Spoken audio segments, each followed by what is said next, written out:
Hello friends, मैं शिल्पी शर्मा स्वागत करती हूं हमारे इस ऑनलाइन प्लेटफॉर्म जिसका नाम है लर्न विद टॉपर्स। देखिए, आज हम जो पढ़ने जा रहे हैं वो चैप्टर है फिजिक्स का, और फिजिक्स का एक चैप्टर है जिसका नाम है हीट यानी ऊष्मा। हम बहुत ही रोचक तरीके से उसे पढ़ेंगे। चलिए शुरू करते हैं हम। तो हमारा जो चैप्टर है उस चैप्टर का नाम है हीट। हीट यानी ऊष्मा। आज हम जो चैप्टर पढ़ने जा रहे हैं उस चैप्टर का नाम है ऊष्मा। चलिए तो शुरुआत करें। बिल्कुल शुरुआत करते हैं। शुरुआत करने से पहले मैं आपको दो थ्योरी एक साथ समझाऊंगी। नंबर वन हम समझेंगे ऊष्मा यानी हीट, और इसी के सिमिलरली मैं आगे जो आपको समझाऊंगी वो है टेम्परेचर यानी तापमान। टेम्परेचर यानी तापमान।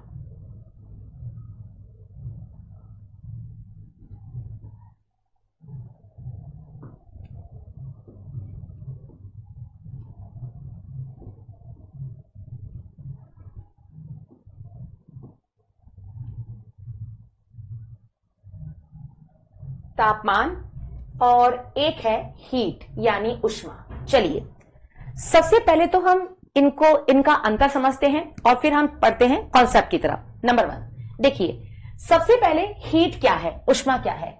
मेरे सामने सभी को दिख रहा होगा, ठीक है ना। देखिए ऊष्मा क्या है। ऊष्मा एक फिजिकल फैक्टर है, एक भौतिक कारक है। इसका मतलब होता है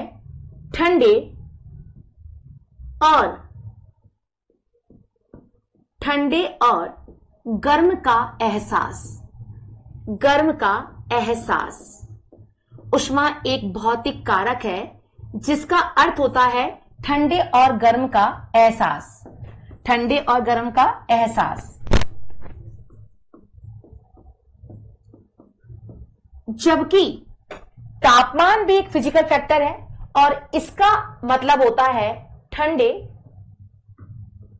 और गर्म का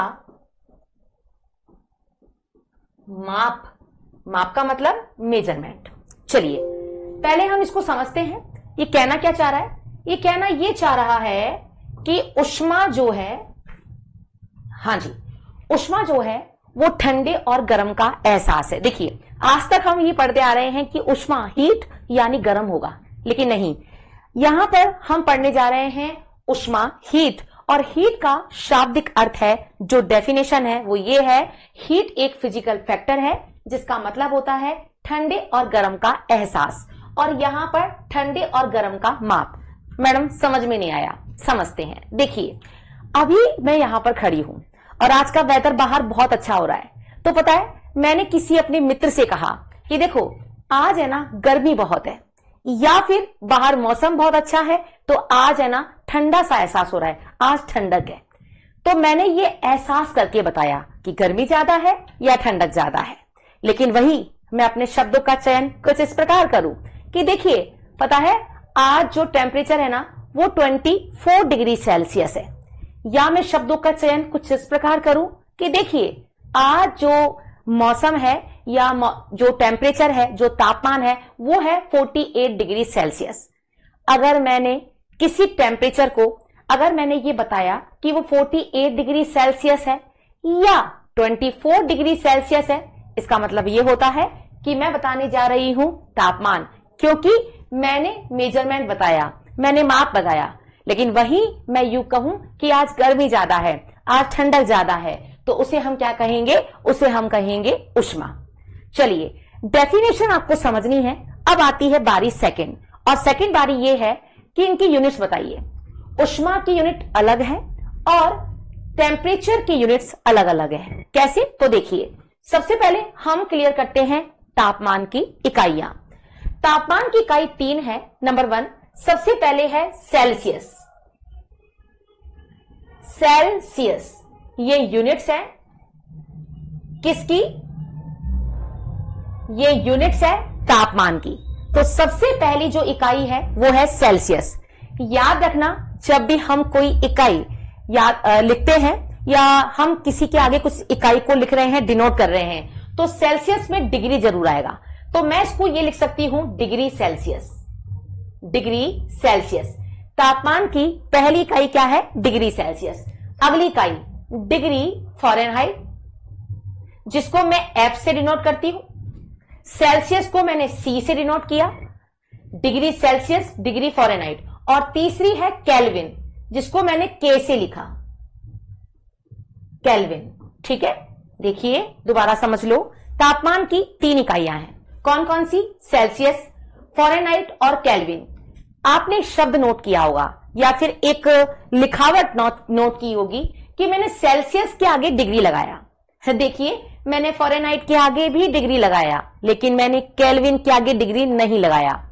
याद रखना, डिग्री सेल्सियस, डिग्री फ़ारेनहाइट, लेकिन केल्विन के आगे डिग्री नहीं लगता है।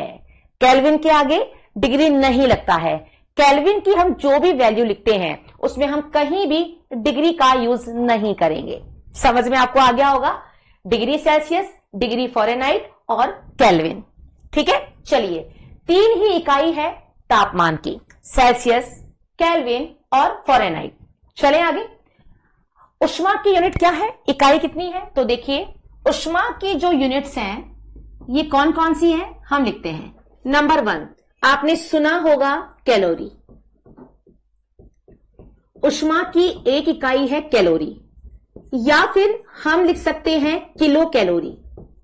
किलो कैलोरी अच्छे से दिख रहा है ना? बिल्कुल दिख रहा है, किलो कैलोरी। तीसरा, ऊष्मा की एक इकाई है थर्म। ऊष्मा की एक यूनिट जो है वो है जूल।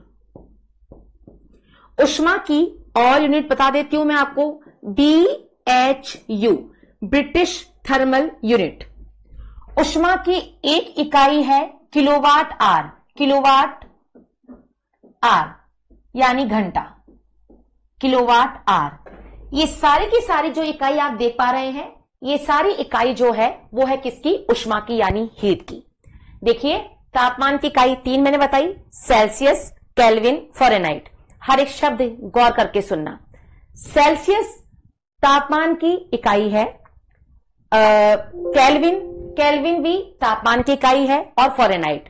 फ़ारेनहाइट और सेल्सियस में डिग्री का यूज किया जाता है, जबकि हम देखेंगे केल्विन में डिग्री का यूज नहीं किया जाता। मेरे हिसाब से आपको ये बात समझ में आ गई होगी? आ गई ना? चलिए अब हम ऊष्मा की इकाइयां देखते हैं। Calorie, kilo calorie, therm, joule, BHU, British ऊष्मीय इकाई या फिर ब्रिटिश थर्मल यूनिट, और एक है किलोवाट आर, किलोवाट घंटा। चलिए अब एक बार के लिए हम इन सभी को याद करते हैं। देखिए, आप पढ़ते बहुत बार हैं, लेकिन यहां पर हम याद करेंगे। करें याद? अच्छा, इससे पहले मैं आपको एक क्वेश्चन बताती हूं। क्वेश्चन कैसे आता है? जैसे, निम्नलिखित में से कौन सी टेम्परेचर की इकाई नहीं है? 3 यूनिट आपको दे दी, सेल्सियस या फिर फ़ारेनहाइट और केल्विन, और एक दे दी कैलोरी। तो अब आप समझ जाएंगे कि देखिए, तापमान की इकाई हमने 3 पढ़ी है, केल्विन या फिर कैलोरी, केल्विन नहीं कैलोरी। कैलोरी जो यूनिट है वो किसकी है? ऊष्मा की है। आपको मेरे हिसाब से समझ में आ गया होगा। चलिए अब हम आगे बढ़ते हैं। आगे बढ़ते हैं तो आगे बढ़ने के लिए, हां जी, अब हम क्या देखेंगे? देखिए, मैं यहां पर लिखती हूं। सबसे पहले अब मुझे ऊष्मा की इकाइयां याद करनी है। Unit of heat, units of heat.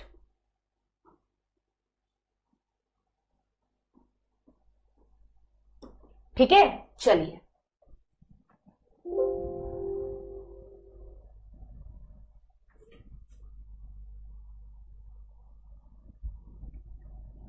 हां जी, एक सेकेंड। यूनिट ऑफ हीट, अब हम क्या करेंगे? यूनिट ऑफ हीट जब हम पढ़ेंगे, जब हम यूनिट ऑफ हीट पढ़ेंगे तो हम क्या देखेंगे? जो मैंने आपको यूनिट ऑफ हीट आपको समझाई, तो अब हम यहां पर देखेंगे यूनिट ऑफ हीट के जो है वो यूनिट्स कितनी है या उनकी इकाइयां क्या है। जैसे हमने देखा ऊष्मा की इकाइयां, ऊष्मा की इकाइयां, ऊष्मा की इकाइयां, यूनिट ऑफ हीट्स, ऊष्मा की इकाइयां। देखिए, सबसे पहले हमने जो इकाइयां देखी थी वो आपको देखो, सब चीजें आपको बिल्कुल रिकॉल हो जाएगी, और रिकॉल कैसी होगी वो आप देखिएगा।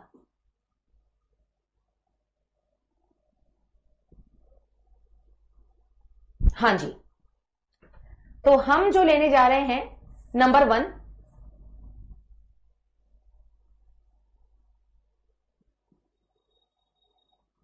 ठीक है। नंबर 1 हमने क्या ली, हमने ली नंबर 1 पर ओके कैलोरी। याद आया क्या हमने कैलोरी लिखा था ना? हाँ बिल्कुल लिखा था। अब इसे याद कैसे करें, यानी एक कैलोरी में कितने यूनिट्स होती है, कितने जूल होते हैं, तो गौर करके सुनना। देखिए मैंने जो कैलोरी है ना, मुझे याद करवाना है आपको, आप याद करें। देखिए मैंने जो कैलोरी ली है, तो कैलोरी में मैंने एक कैरी ली। क्या ली? कैरी। मेरे पास एक कैरी है और उस कैरी को, भाई डायरेक्ट तो मुझे कैरी खाना नहीं है, मैंने यहां कैलोरी से याद करवाया है कैरी। यानी आपके पास में एक है कैरी। क्या है? कैरी। देखो मैं बना भी देती हूं। अब ये कैरी जो है ना, इसकी सब्जी बनानी है या आपको कैरी खानी है, तो कैरी खाने के लिए आपको सीधे तौर पर कैरी नहीं खानी है। आपको क्या करना है, इस कैरी को 4 गिलास पानी से, कितने गिलास पानी से? 4 गिलास पानी से धोना है। भाई सीधे कैरी खानी नहीं है, मुझे कैरी को पहले 4 गिलास पानी से धोना है। कितने गिलास पानी से धोना है? 4 गिलास पानी से। ठीक है, एक कैरी खाने के लिए पहले मुझे उसको अच्छे से क्लीन करना है और मुझे 4 गिलास पानी से धोना है। मेरे साथ साथ बोलना पड़ेगा, 4 गिलास पानी से। इसका मतलब एक कैलोरी में 4.18 जूल होते हैं। अब मैडम आपने केवल 4 याद करवाया है, यानी एक कैरी को 4 गिलास पानी से धोना है, तो हम 18 कैसे याद करें और जूल कैसे याद करें?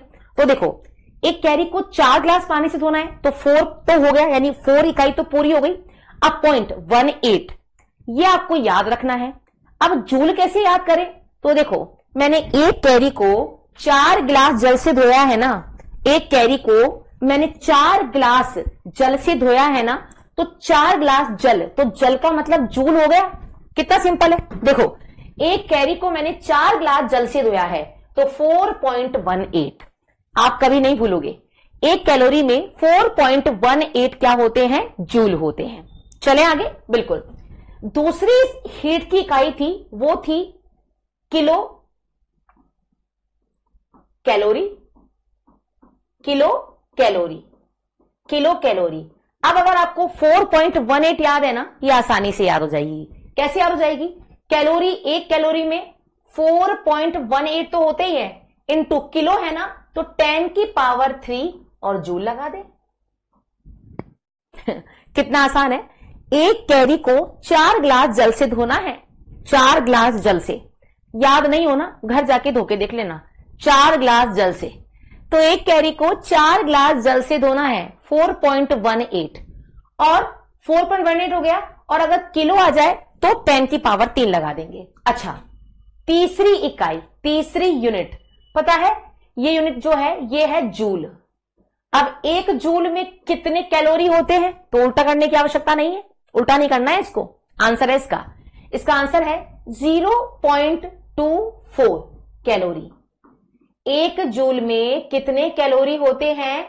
0.24 कैलोरी। इसे कैसे याद करें? इसको आपको याद करना है। ये पता है किसी को याद ही नहीं होता है, और अगर आप याद कर सकते हो तो मान जाएंगे। याद करना है, ठीक है। चलिए 4th नंबर पर जो हमने ऊष्मा की इकाई पढ़ी थी वो क्या थी, वो सुनो। ब्रिटिश थर्मल यूनिट, ब्रिटिश ऊष्मीय इकाई, ब्रिटिश ऊष्मीय इकाई, ब्रिटिश ऊष्मीय इकाई यानी BHU, ब्रिटिश थर्मल यूनिट। अब एक BHU में कितनी यूनिट होती है या कितने कैलोरी होती है? तो इसका आंसर है 252। पता है हमें इसे याद कैसे करना है? मैं जब ब्रिटेन में गई ना, तो मुझे 2 ब्राह्मण दिखे, 2 ब्राह्मण, कि मैंने पूछा भैया आप कौन हो? तो बोले हम ब्राह्मण हैं। अच्छा कहां से हो? इंडिया से हैं। बहुत ही अच्छी बात है। तो जब मैं ब्रिटेन में गई तो मुझे 2 बामन दिखे, 2 बामन कैलोरी इंटेक कर रहे थे, 252 कैलोरी। जब मैं ब्रिटेन में गई तो मुझे 2 ब्राह्मण दिखे, यानी 252, 252, 252 कैलोरी। ठीक है, आगे बढ़ते हैं, बिल्कुल आगे बढ़ जाते हैं। आगे हमने एक इकाई और पढ़ी थी, किलोवाट आवर, किलोवाट घंटा। अब देखिएगा, पता है क्या किलोवाट घंटा, हमें सारी की सारी जो यूनिट है ना, ये आप इसको इंपॉर्टेंट लगा लेना, सारी की सारी इकाइयां ही इंपॉर्टेंट है, पर कुछ ज्यादा इंपॉर्टेंट ये है, किलोवाट आवर आते ही अगर कोई बच्चा अच्छे से नहीं पढ़ता है और उससे पूछा जाए बताइए किलोवाट आवर निम्नलिखित में से किसकी इकाई है, तो या तो वो स्पीड की सोचेगा या टाइम की सोचेगा, वो ये सोच नहीं पाएगा कि एंड में आर आ रहा है, किलोवाट आ रहा है, आर आ रहा है, तो ये कई ऊष्मा की हो ही नहीं सकती है। पता है, अगर आपको ये इकाई याद हो गई ना, इसकी यूनिट याद हो गई ना, आप मान के चलना आप किसी से भी 36 का आंकड़ा ले सकते हैं कि हमें हीट की किलोवाट आवर इकाई आती है। इस वजह से आप किसी से भी 36 का आंकड़ा ले सकते हैं। अब किसी ने बोला 36 का आंकड़ा मैं मेगा से लूंगा, मेगा नाम की लड़की से, बहुत ज्यादा कहती है मुझे बहुत कुछ आता है, बिल्कुल, तो आप मेगा नाम की लड़की से 36 का आंकड़ा ले सकते हो अगर आपको ये इकाई याद हो गई तो 1 किलोवाट आवर में 36 का आंकड़ा ले सकते हो, 3.6 मेगा। मैडम हम तो मेगा से लेंगे, मेगा जूल, है ना, कितना आसान। चलिए एक और है, और वो इकाई भी हम याद कर लेते हैं, और वो है थर्म। तो एक थर्म में 1,00,000 BHU ब्रिटिश थर्मल यूनिट होते हैं। अब मैं एक बार इसको आपको रिवीजन कराती हूं, मैं इसको हटा रही हूं यहां से, हम देखते हैं हमें कितना याद हो गया। देखिए हमने शुरुआत करी हीट से, और शुरुआत क्या करी, ऊष्मा और तापमान साथ में। देखिए ऊष्मा ठंडक और गर्मी का एहसास है, टेम्परेचर ठंडक और गर्मी का मेजरमेंट है, माप है। Unit of heat calorie, kilo calorie, therm British thermal unit या ब्रिटिश ऊष्मीय इकाई, जूल किलोवाट आवर। पहला क्वेश्चन, एक कैरी को कितने गिलास जल से धोना है, 4 गिलास जल से। देखो आप है ना 4.18 बाद में याद करते रहना, एक बार नॉर्मली हम बातें करते हैं।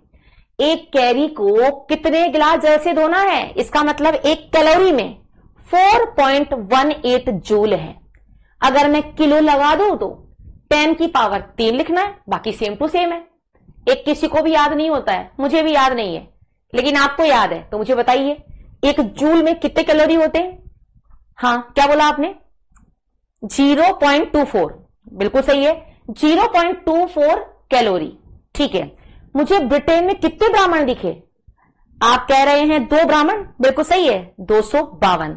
मुझे ब्रिटेन में 2 ब्राह्मण दिखे। आगे बढ़ जाते हैं, आगे है kilowatt hour. Kilowatt hour, kilowatt घंटा, ये क्या ऊष्मा की इकाई है, बिल्कुल है। और ये अगर आपको आती है ना तो आप 36 का आंकड़ा किसी से भी ले सकते हैं। 36 का आंकड़ा का मतलब हो जाएगा 3.6, किससे लिया आपने, मेगा से, मेगा जूल। लो जी, बहुत सिंपल है। साथ ही साथ हमने यही पढ़ा कि तापमान की हमने 3 यूनिट पढ़ी, टेम्परेचर की, सेल्सियस, हम इसे बोलेंगे डिग्री सेल्सियस, हम बोलेंगे डिग्री फ़ारेनहाइट, हम बोलेंगे केल्विन। याद रखना केल्विन में डिग्री का यूज नहीं होता है, केल्विन में डिग्री का यूज नहीं होता है। समझ में आ गया, बढ़े आगे, बिल्कुल बढ़ जाते हैं। अब देखिए, अब मैं आपको एक होमवर्क दे रही हूं, आप उसे जितना ज्यादा हो सके और जितनी जल्दी हो सके याद करें।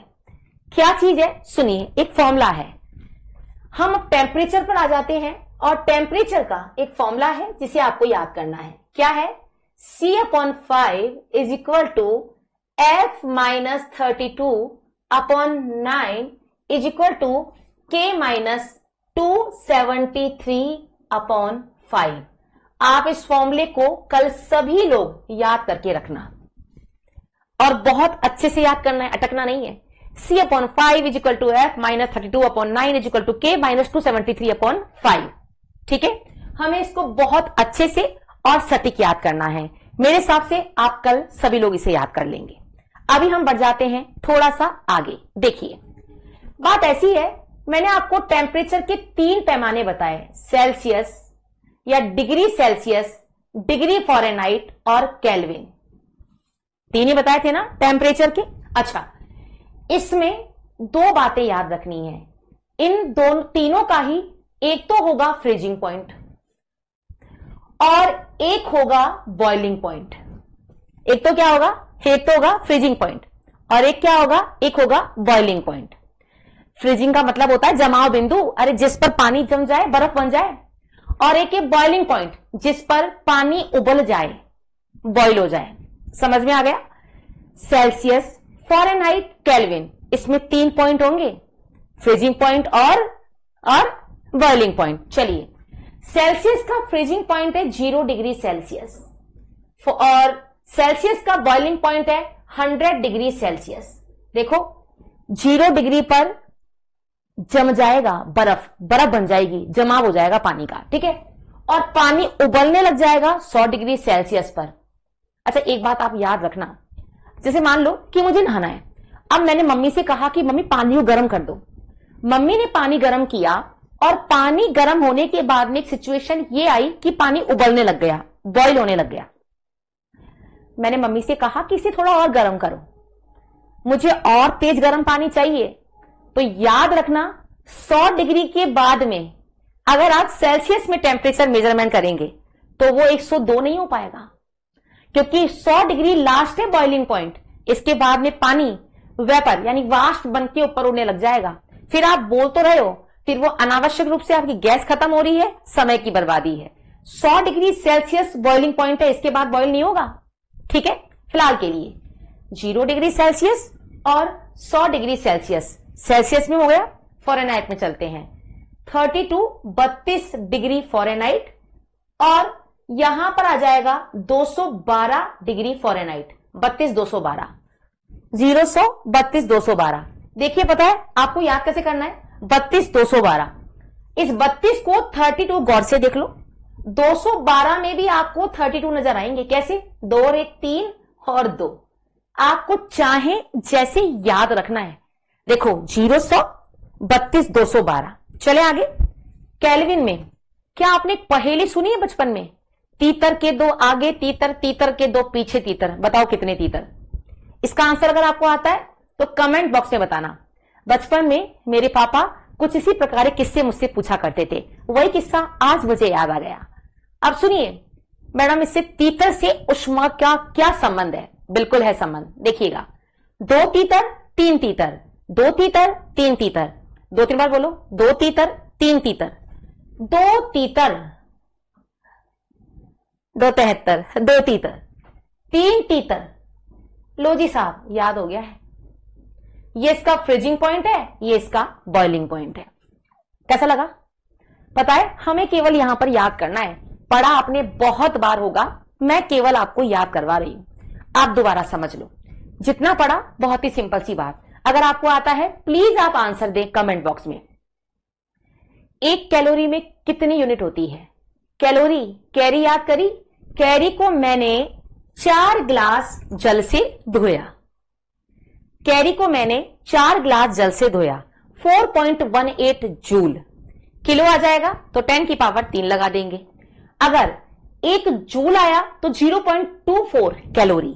अगर आता है ब्रिटिश ऊष्मीय इकाई तो 252 कैलोरी। ब्रिटेन में 2 ब्राह्मण, याद आया? किलोवाट आवर किसी को याद नहीं है? 36 का आंकड़ा लेके बता दो। किससे? मेगा से। 3.6 मेगा जूल। बहुत सिंपल है ना। इसी के साथ में मैंने आपको टेम्परेचर के बारे में बताया। 3 इकाइयां, 3 यूनिट करवाई, सेल्सियस, फ़ारेनहाइट, केल्विन। याद रखना केल्विन में कभी डिग्री नहीं आएगा। फॉर्मूला आपको याद करना है, C/5 is equal to F minus 32/9 is equal to K minus 273/5। Celsius, Fahrenheit, Kelvin, इन दोनों के तीनों के 2-2 पैमाने हैं, यानी फ्रीजिंग पॉइंट और दूसरा हो जाएगा आपका कौन सा? Boiling point. फ्रीजिंग पॉइंट का देखिए क्या क्या है? 0 100 32 212 2 तीतर और 3 तीतर, यानी 273 और 373। कितना आसान था ना? कितना अच्छे से हमने इसको याद कर लिया। चलिए अब इससे आगे की जो गणित है वो हम पढ़ेंगे कल।